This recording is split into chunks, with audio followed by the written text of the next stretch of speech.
Good morning students, this is Naveen Upadhyay from Achiever Academy. और आज हम जिस टॉपिक की बात करेंगे वो है एप्लीकेशंस ऑफ डायमेंशंस। लेकिन उससे पहले हम आज के टॉपिक को अपने लास्ट लेक्चर से कनेक्ट करते हुए चलेंगे। और लास्ट लेक्चर में हमने बात की थी किस चीज की? डायमेंशंस फॉर्मूले of physical quantities and constants.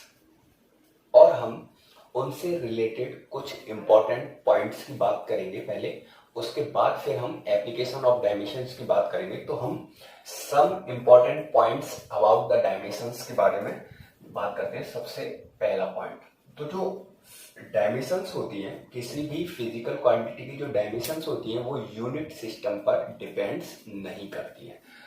The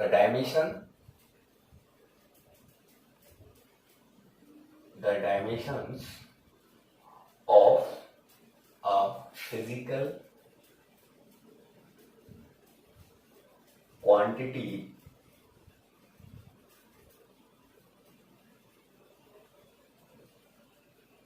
do not depend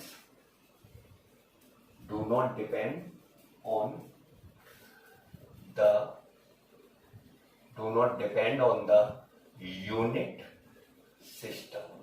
किस चीज पर डिपेंड नहीं करती हैं? यूनिट सिस्टम पर डिपेंड नहीं करती हैं। फॉर एग्जाम्पल, मैंने कोई फोर्स ले रखा है एमकेएस यूनिट सिस्टम में, कोई फोर्स ले रखा है सपोज 2 न्यूटन उसकी एसआई यूनिट है। अगर मैं उसको फंडामेंटल यूनिट सिस्टम में ले जाता हूं, फंडामेंटल यूनिट्स में, तो 2 न्यूटन को हम लिखते हैं किलोग्राम इंटू मीटर पर सेकेंड स्क्वायर। अब मैं अगर इसका डायमेंशन बनाता हूं तो किलोग्राम मास की यूनिट है तो इसके लिए आ गया एम, और जो मीटर है वो लेंथ का यूनिट है तो इसके लिए आ गया एल, और टी सेकेंड जो है वो टाइम का यूनिट है तो इसके लिए आ गया टी। उसको ऊपर ले जाओगे तो टी की पावर हो गया -2। तो इसका जो डायमेंशन बन गया ml t-2 बन गया, है ना। अब इसी फोर्स को अगर हम सीजीएस सिस्टम में लिखते हैं, सीजीएस सिस्टम में, तो ये फोर्स हो गया 2 × 10⁵ और न्यूटन का सीजीएस सिस्टम में हो जाता है डाइन, है ना। इसको अगर फंडामेंटल यूनिट सिस्टम में लेके आते हैं तो 2 × 10⁵ और किलोग्राम का बन गया ग्राम, है ना। मीटर का बन गया सेंटीमीटर और अपॉन सेकेंड स्क्वायर। अब इसका डायमेंशंस, अगर इसका डायमेंशन हम देखते हैं तो वही ग्राम मास की यूनिट है तो ग्राम के लिए क्या आ जाएगा m, लेंथ की यूनिट सेंटीमीटर, l टाइम की यूनिट सेकेंड, तो इसके लिए आ गया टी स्क्वायर, ऊपर आ गया तो टी की power -2।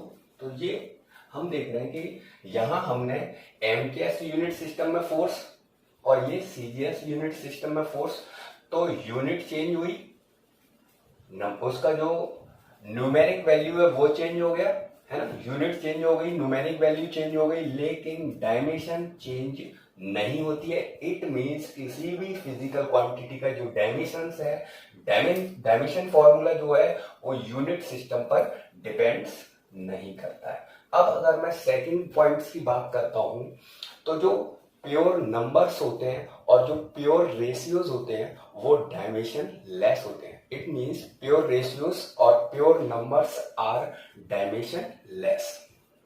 Second point,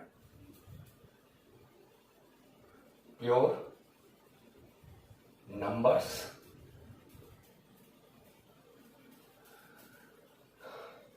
and the pure ratios are dimension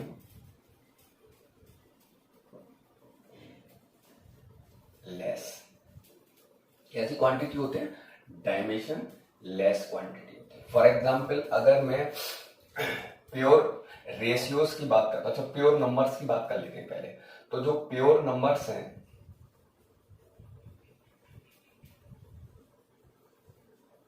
pure numbers में अपने आते हैं कौन कौन से एग्जाम्पल, जरा बता दो फटाफट से।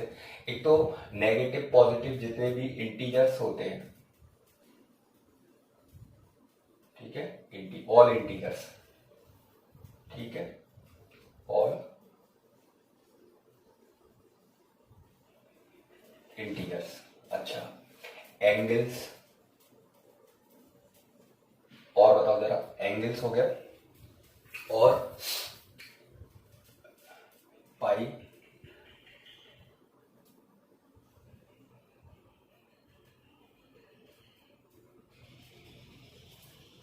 ट्रिग्नोमेट्रिक जो रेशियोज होते हैं वो भी इसी में आते हैं, जैसे sine theta, cos theta, tan theta etcetera. अच्छा, जो प्योर रेशियो की अगर हम बात करते हैं तो प्योर रेशियोज में फ्रिक्शन कोफिशिएंट है ना, सबसे पहले मैंने आपको बता रखा है, ये सब मैंने बता रखे हैं, फ्रिक्शन कोफिशिएंट, और जरा बताना जरा, फ्रिक्शन कोफिशिएंट है। अच्छा, रिफ्रैक्टिव इंडेक्स है, रिफ्रैक्टिव इंडेक्स है ना, डाइलेक्ट्रिक कांस्टेंट,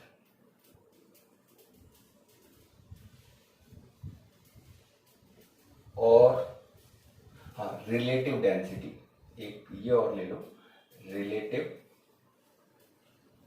डेंसिटी, ये भी, और भी काफी सारे हैं, एग्जाम्पल्स हैं। तो ये जो है प्योर नंबर्स, और जो प्योर रेशियोज होते हैं वो डायमेंशन लेस क्वांटिटीज होती हैं। थर्ड पॉइंट की बात करते हैं तो similar dimensions can be added और subtracted but it does not change the dimension formula, उसका जो डायमेंशन फॉर्मूला है वो चेंज नहीं होता है। तो मैं यहाँ थर्ड पॉइंट भी लिख देता हूं, सिमिलर डायमेंशंस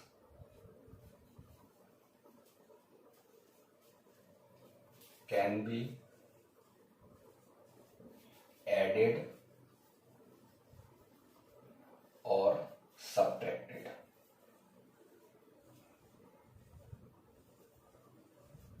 but it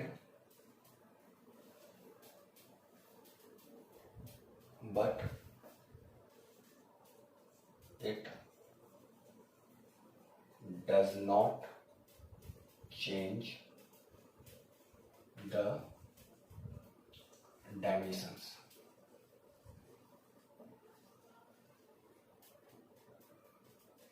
ठीक है, अब हम बात करते हैं फोर्थ पॉइंट की।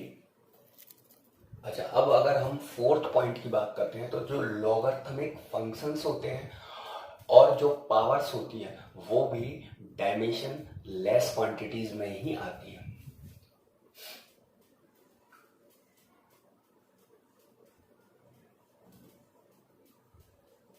logarithms and logarithms functions, logarithm functions and powers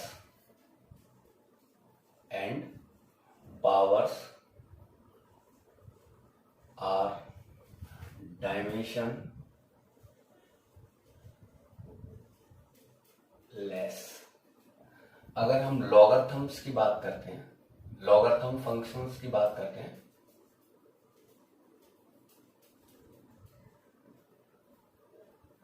तो लॉगरिथम्स फंक्शन में आते हैं आपके कौन कौन से, लॉग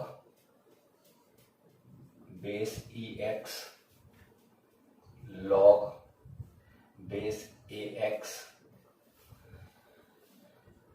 ई की पावर एक्स, या ई की पावर ए एक्स, या ई की पावर माइनस ए एक्स, ये सारे लॉगरिथम्स फंक्शन है।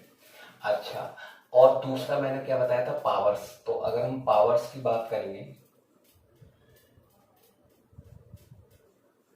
तो पावर्स में आपके कौन कौन से आ गए। पावर्स की अगर हम बात करते हैं तो जैसे कोई भी पावर्स, सपोज 10 की पावर ए एक्स, 10 की पावर माइनस ए एक्स, ठीक है, या ए की पावर साइन एक्स, कि कोई भी पावर होती है वो सब काय में आती हैं, डायमेंशन लेस क्वांटिटी में आती है पावर्स की। अच्छा, अगर हम फिफ्थ पॉइंट की बात करेंगे तो मैंने आपको बताया काफ़ी सारी ऐसी क्वांटिटीज होती हैं जो डायमेंशनली सेम होती हैं, पर जरूरी नहीं है कि वो क्वांटिटी सेम हो, उनके डायमेंशनल फॉर्मूले सेम हो सकते हैं। तो dimensions of two physical quantities, dimensions of two physical quantity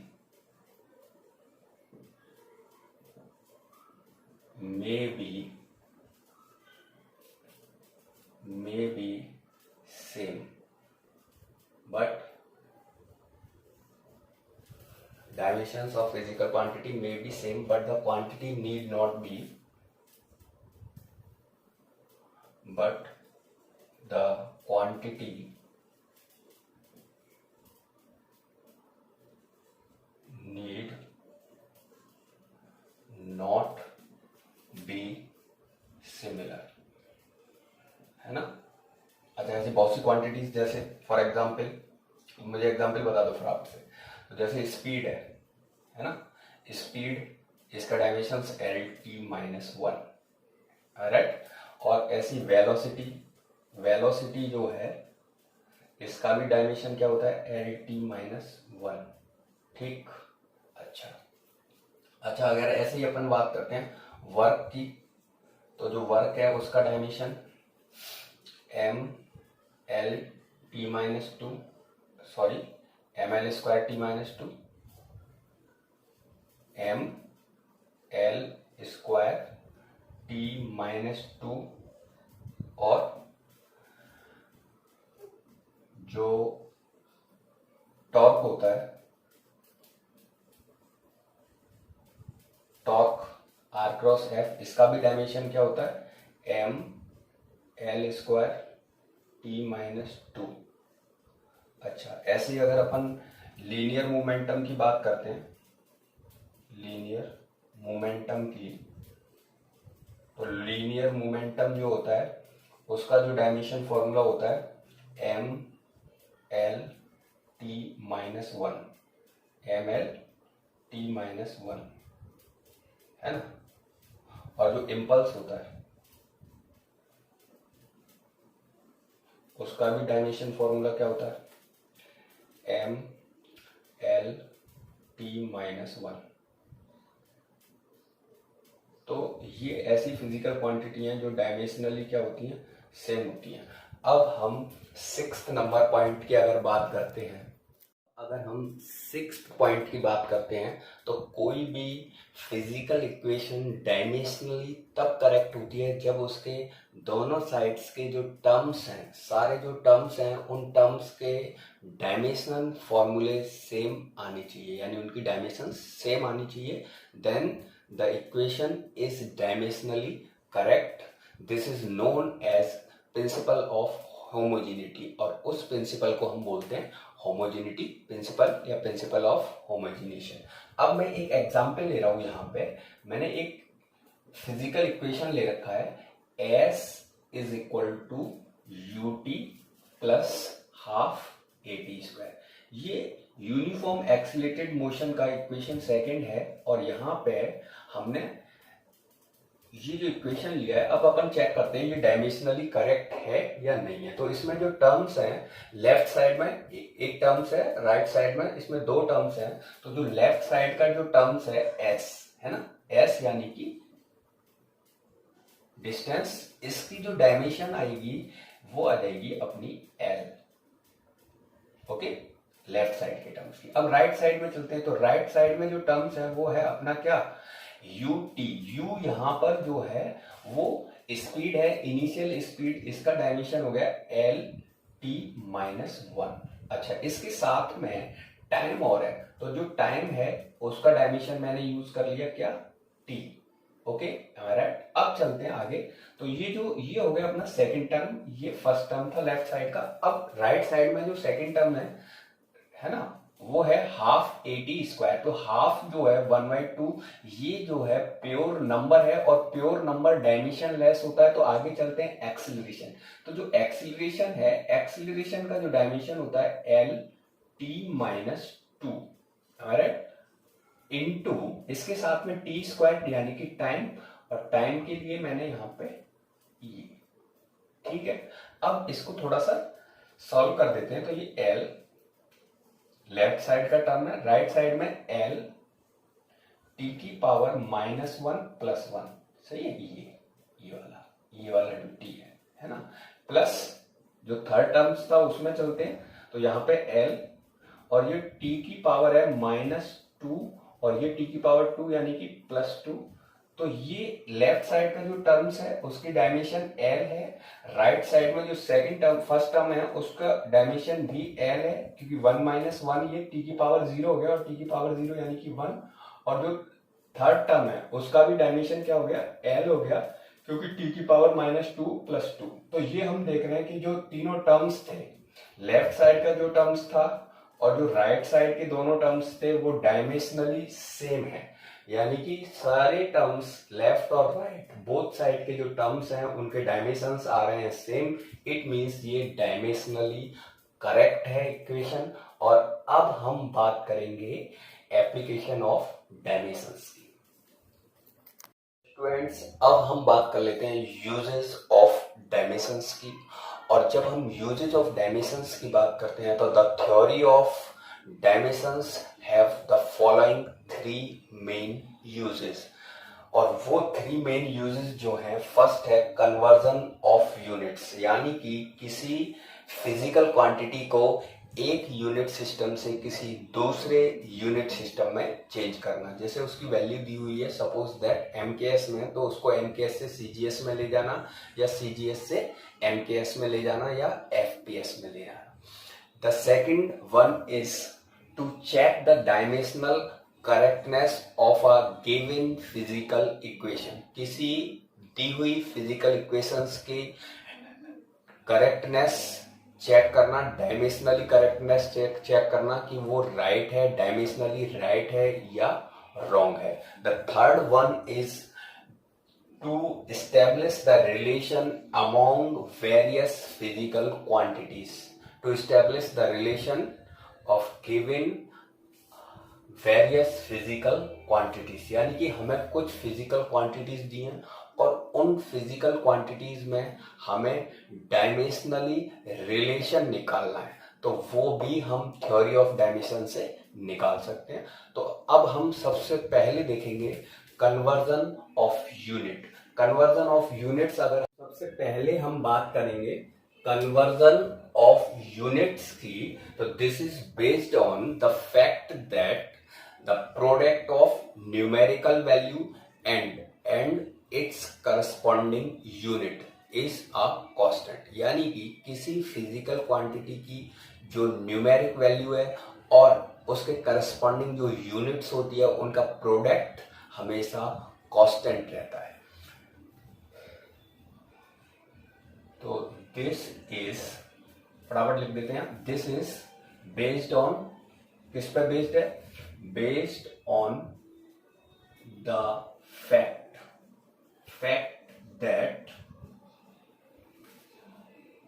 that the product of numerical value and its corresponding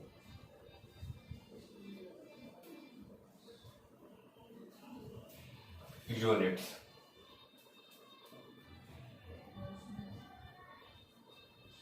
is corresponding unit is a constant.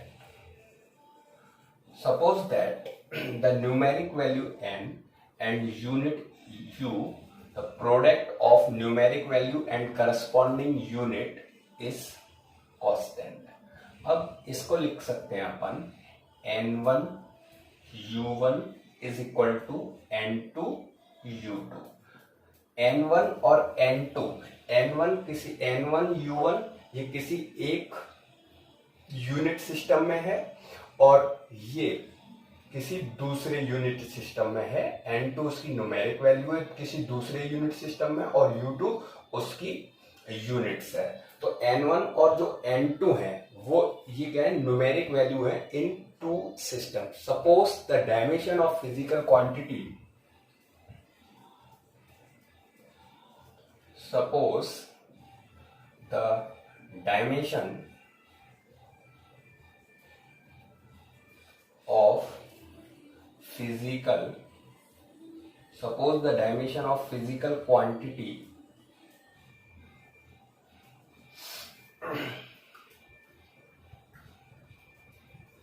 are A in mass,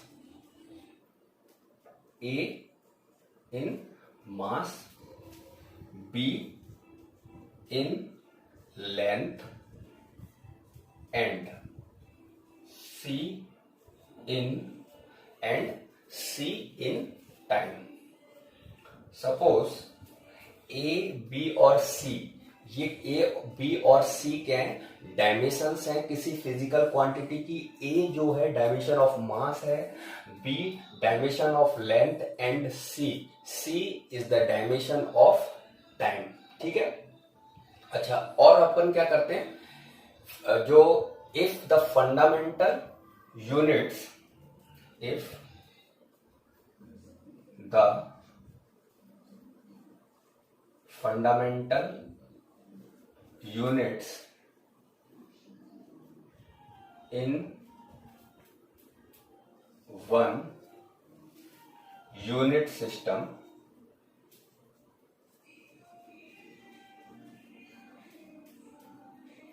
are M1, L1, T1 and in other unit system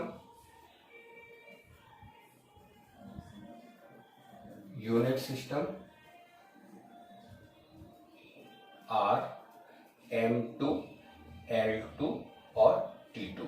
तो मैंने क्या किया यहाँ पे, जो fundamental units हैं, fundamental units जैसे अपन जानते हैं मास के लिए हम M यूज करते हैं, लेंथ के लिए L यूज करते हैं और टाइम के लिए T यूज करते हैं। तो किसी एक यूनिट सिस्टम में उनकी वैल्यूज मैंने ले लिए M1, L1 और T1 and in other unit system are M2, L2 और T2।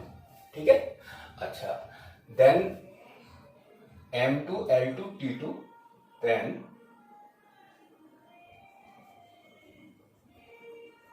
we can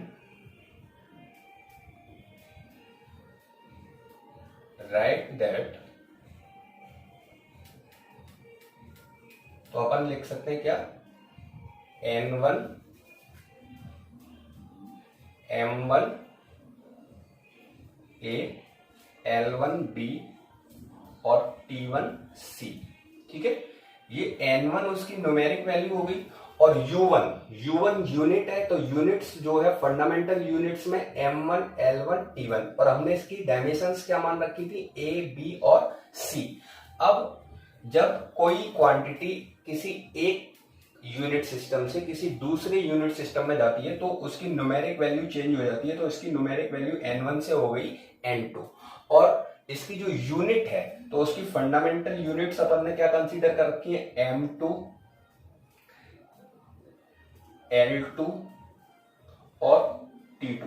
अच्छा, एक और मेन चीज आप यहां देख रहे हो कि जो यूनिट सिस्टम चेंज होता है लेकिन डायमेंशंस चेंज नहीं होते हैं। मैंने ये पॉइंट्स आपको बताया था जब मैं कुछ इंपॉर्टेंट पॉइंट्स मैंने जब आपको डायमेंशंस के नोट कराए थे, तब मैंने वहां पे आपको बताया था कि जब कोई फिजिकल क्वांटिटी किसी एक यूनिट सिस्टम से दूसरे यूनिट सिस्टम में जाती है तो उसके यूनिट सिस्टम चेंज होता है, न्यूमेरिक वैल्यू चेंज होती है, लेकिन उसकी डायमेंशंस जो है वो चेंज नहीं होती है, अनचेंज रहती है। अब हमको N2 की वैल्यू अगर निकालनी है तो N2 इज इक्वल टू क्या हो जाएगा, N2, तो ये N2 निकालेंगे तो ये M2 L2 T2 ये अपन इधर ले आएंगे तो ये हो जाएगा N1 और ये हो जाएगा M1 अपॉन M2। इसकी पावर क्या हो जाएगी, M1 अपॉन M2, थोड़ा इसको ऊपर लिख दे रहे हैं अगर आपको दिखाई नहीं दे रहा है तो ये हो जाएगा N2 is equal to N1 और यहां M1 अपॉन M2 और इसकी डायमेंशंस क्या है, A मास की, L1 अपॉन L2 और इसकी डायमेंशंस हमने B ले रखी है और ये हो गया T1 अपॉन T2, तो इसकी डायमेंशंस हमने क्या ले रखी थी, C। अच्छा, मैंने यहाँ पे 3 फंडामेंटल क्वांटिटीज का यूज किया है। हम अगर हमारा फॉर्मूला 3 फंडामेंटल क्वांटिटीज से नहीं बनता है तो हम और भी फंडामेंटल क्वांटिटीज ले सकते हैं, जिसमें मैंने 7 फंडामेंटल क्वांटिटीज की बात की थी, आपको मालूम हो गया अगर, तो उसमें हम वो भी ले सकते हैं। तो ये हमारा जो है डायमेंशनल फॉर्मूला बन गया, जिसका यूज करके हम क्या कर सकते हैं, कन्वर्जन कर सकते हैं। N1 और N2 यहाँ पर क्या है, here N1 and N2 are the numerical value in 2 unit system. Here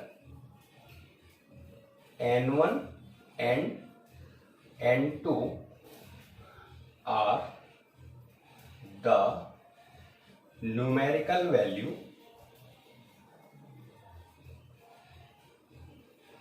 in 2 unit system. Okay, अब इस फॉर्मूले का यूज करके हम किसी भी फिजिकल क्वांटिटी की जो यूनिट्स है उसका कन्वर्जन कर सकते हैं। तो मैं अब इसको यूज करना सिखा देता हूं आपको, ठीक है, इसका यूज करना मैं आपको सिखा देता हूं, ठीक है। ये इसको आप जब नोट करेंगे तो पहले इसका स्क्रीनशॉट लेना, स्क्रीनशॉट लेने के बाद फिर इसको नोट कर लेना, ठीक है। अब मैं आगे बढ़ता हूं। फ्रेंड्स, अब हम बात करते हैं कन्वर्जन पर बेस्ड क्वेश्चंस की। तो यहां पर मैंने एक क्वेश्चन ले रखा है, वो है the value of gravitation constant is G is equal to 6.67 into 10⁻⁻11 newton into metre square upon kilogram square in SI units, international unit system, convert into CGS system of units. इसको हमें change करना है, CGS unit system में लेके जाना है। तो सबसे पहले हम जो हमें ग्रेविटेशन कांस्टेंट दे रखा है उसकी डायमेंशंस क्या होगी, तो पहले हम डायमेंशंस लिखते हैं। तो dimension of gravitation constant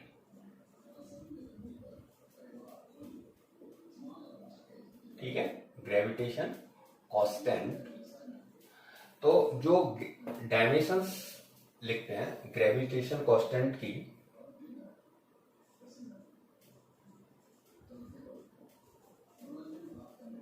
gravitation constant, तो आप यहां पे ये देखो कि जो ग्रेविटेशन कांस्टेंट है उसका यूनिट क्या है, उसका यूनिट है newton into metre square upon kilogram square, right. तो न्यूटन के लिए हम यूज करते हैं ML/T-2, ठीक है ना, न्यूटन के लिए, इंटू मीटर स्क्वायर। तो मीटर स्क्वायर के लिए हमने यूज कर लिया क्या, L स्क्वायर, ठीक है, अपॉन किलोग्राम स्क्वायर, है ना, किलोग्राम स्क्वायर। और किलोग्राम के लिए हम यूज करें क्या, मास, यानी M स्क्वायर, राइट। अब इसको जरा शिफ्ट करके देखो, तो M स्क्वायर को जब अपन ऊपर ले जाएंगे तो M की पावर कितनी हो जाएगी बेटा, M की पावर हो जाएगी -1, क्योंकि 2 है ना, ये 2 ऊपर जाके -2 हो जाएगा, यहाँ 1 है तो वो -1 हो गया। अच्छा, L की पावर यहाँ 1 है और 2, तो ये हो गया L³ और T की पावर -2, तो यहाँ जो डायमेंशन बन गया वो हो गया m की पावर -1, यानी मास का डायमेंशन -1, लेंथ का डायमेंशन 3 एंड टाइम का डायमेंशन हो गया -2। अब हम फॉर्मूले का यूज करते हैं। तो हमारा फॉर्मूला क्या था? हमारा फॉर्मूला था n2 is equal to n1 m1 upon m2 dimension a, T1 upon T2 sorry L1 upon L2 dimension क्या थी B, और T1 अपॉन T2 डायमेंशन क्या थी C। तो जो N2 है ये CGS यूनिट सिस्टम है जो हमें फाइंड आउट करना है।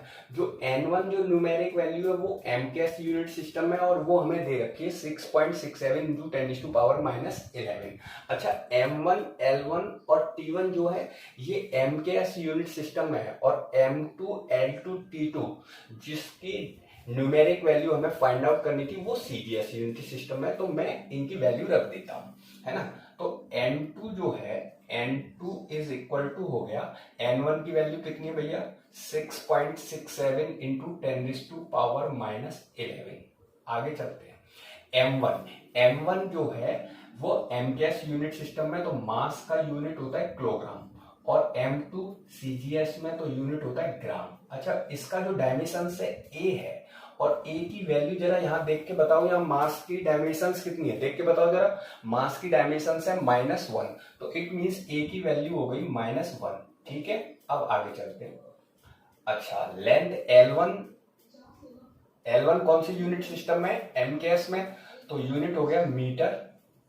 ठीक है बेटा। L2 CGS में तो यूनिट हो गया सेंटीमीटर। अच्छा, इसका डायमेंशन देख के बताओ जरा, लेंथ का कितना है वहां पे? लेंथ के डायमेंशन है 3, तो B की वैल्यू कितनी हो गई यहाँ पे? B की वैल्यू हो गई हमारी 3। आगे चलते हैं। तो time T1 MKS unit system में सेकंड, और T2 भी MKS यूनिट सिस्टम में तो सेकंड, CGS में सॉरी। देखो, टाइम की जो यूनिट होती है वो MKS में, CGS में और FTS में तीनों में सेम होती है, और वो हम यूज करते हैं सेकंड। ऐसा यूनिट सिस्टम में भी सेकंड ही यूज करते हैं। अच्छा, अब डायमेंशंस देख के बताओ मुझे। टाइम की डायमेंशंस यहाँ पर जो C है वो वैल्यू C की कितनी है? -2, तो यहां पर रख दिया मैंने -2। अच्छा, N2 इज इक्वल टू 6। अब बहुत आसान होने वाला है, 6.67 इंटू 10⁻⁻11, क्योंकि देखो ये नॉर्मल सा मैथमेटिक्स है, वो सब आप जानते हो पहले से। तो हम किलोग्राम को चेंज कर दे रहे हैं किसमें? ग्राम में। तो 1 kg इज इक्वल टू कितना होता है? जल्दी मेरे को बताओ। 1000, है ना, 1000 ग्राम। तो 10⁻³ कर देता हूं क्या मैं इसको? 10⁻³ ग्राम और अपॉन ग्राम। तो किसी एक को चेंज कर लो, या तो ग्राम को किलोग्राम में चेंज कर दो या किलोग्राम को ग्राम में चेंज कर दो। तो ये ग्राम अपॉन ग्राम, इस पर पावर कितनी है बेटा?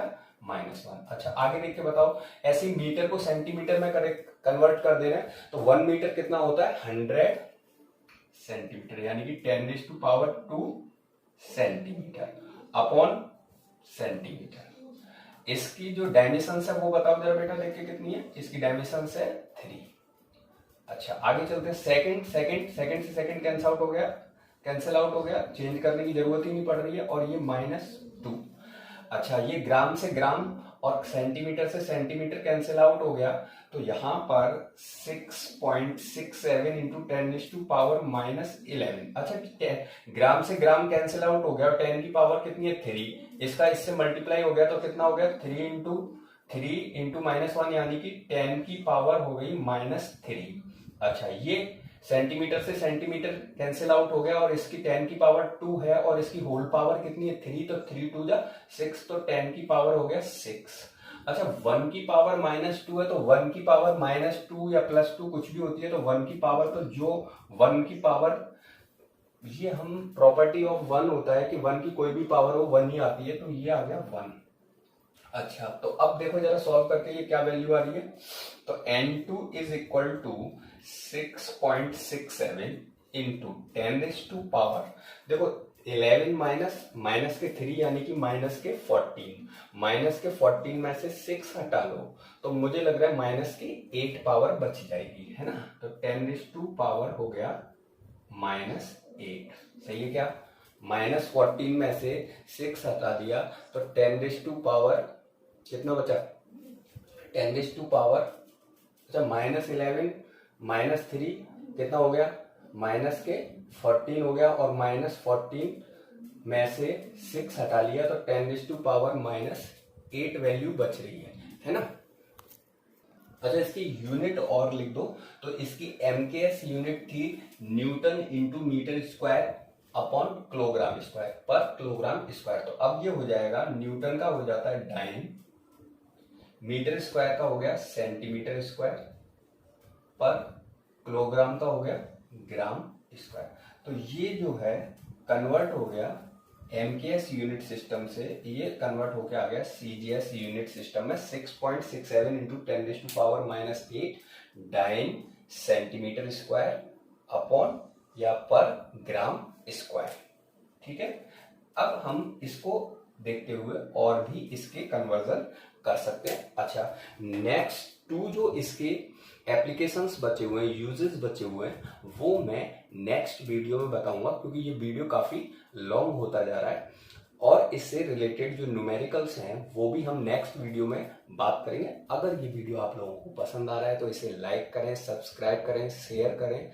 सब्सक्राइब के साथ में जो बेल आइकन है उसको प्रेस जरूर कर लें, क्योंकि न्यू वीडियोस जो हैं उनको हम जब अपलोड करते हैं तो उसकी जानकारी आपको मिल जाती है। तो तब तक के लिए नमस्कार, धन्यवाद।